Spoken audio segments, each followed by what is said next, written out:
Em 1772 foi criado o primeiro teatro de Pernambuco, a Casa da Ópera, situado no bairro de Santo Antônio.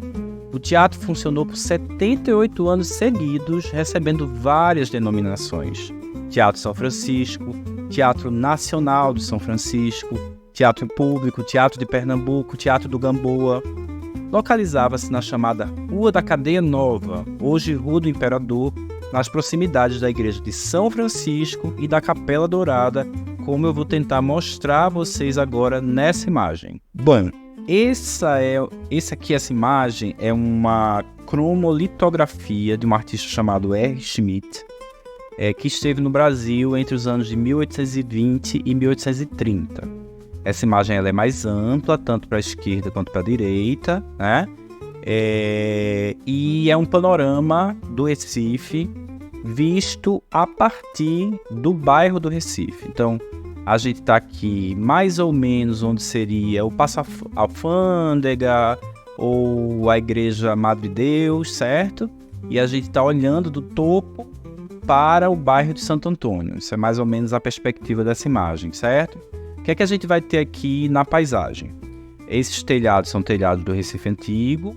Aqui você tem a ponte Maurício de Nassau, que nem sempre teve esse nome. É uma ponte que foi erguida no período holandês ainda, 1640, 1645, por aí.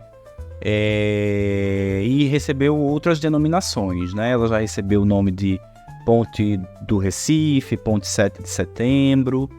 E na cabeceira dessa ponte, você tinha dois arcos, que também foram construídos aí no período holandês. Você tinha o Arco de Santo Antônio, que é esse aqui, essa construção, que dava acesso ao bairro de Santo Antônio, que é todo esse conjunto arquitetônico que a gente está vendo aqui, certo?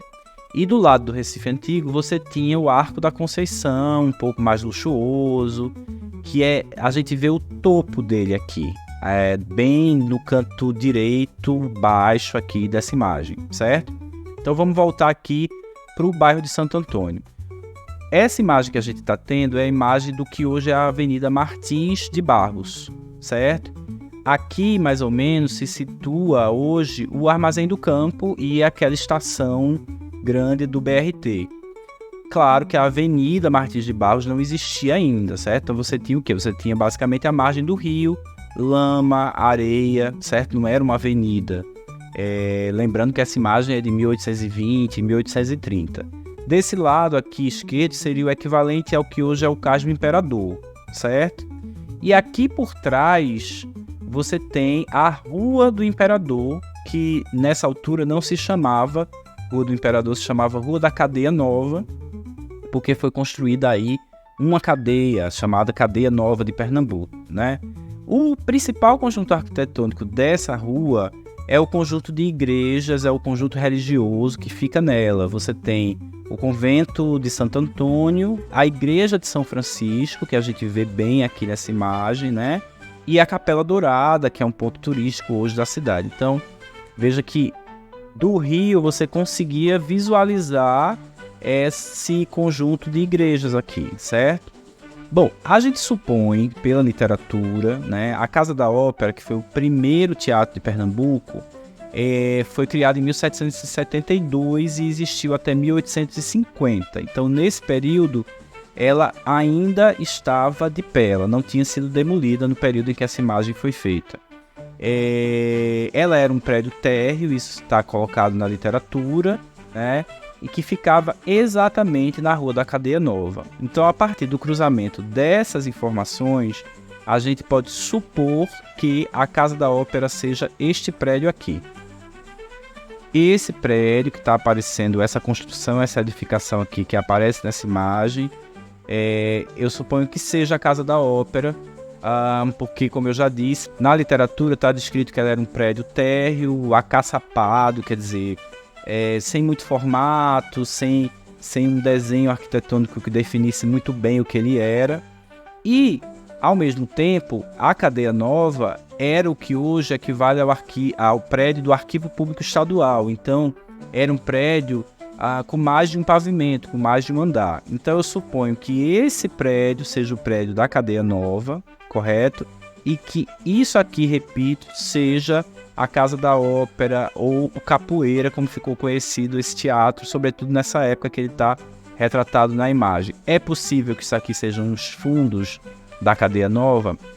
É possível, mas eu prefiro acreditar nessa primeira hipótese de que seja uma imagem possível da Casa da Ópera, inclusive a partir do cruzamento com informação que Valdemar de Oliveira, que escreveu sobre o teatro, dá sobre a localização aproximada dela. A partir da informação que Valdemar de Oliveira dá, a gente vai mostrar depois aí nas imagens, o que hoje seria um grande prédio de vários andares que está construído aqui, segundo Valdemar de Oliveira, é exatamente ali que ficava a Casa da Ópera. Aqui você pode ver uma possível entrada para ela.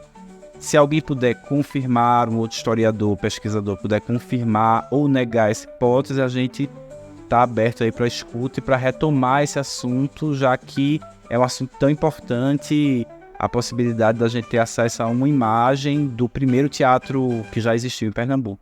Retomando, como eu tentei mostrar a vocês, num edifício térreo que não ostentava qualquer aparência de teatro, com acesso tanto para a Rua da Cadeia Nova quanto para o Rio, 300 lugares recebiam o público disposto numa plateia geral e em 3 pisos para camarotes. De frequência popular, especialmente comerciantes e trabalhadores da zona portuária que atravessavam a lama para acessá-lo, o teatro era obviamente visto como um ambiente vulgar pelas elites, sendo sistematicamente fechado e censurado pela igreja e pelo poder público.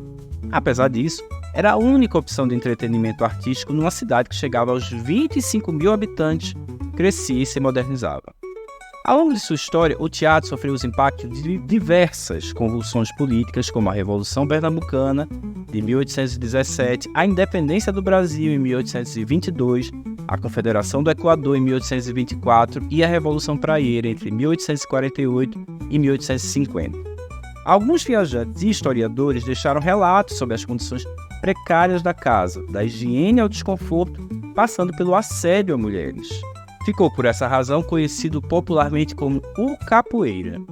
Relataram também o espanto com a baixa qualidade de algumas apresentações que contemplavam desde companhias estrangeiras a representação de farsas portuguesas, números de dança e música, passando por celebrações festivas, como os presépios de Natal e as cenas religiosas da Páscoa, incluindo também homenagens cívicas e militares, concertos e recitais.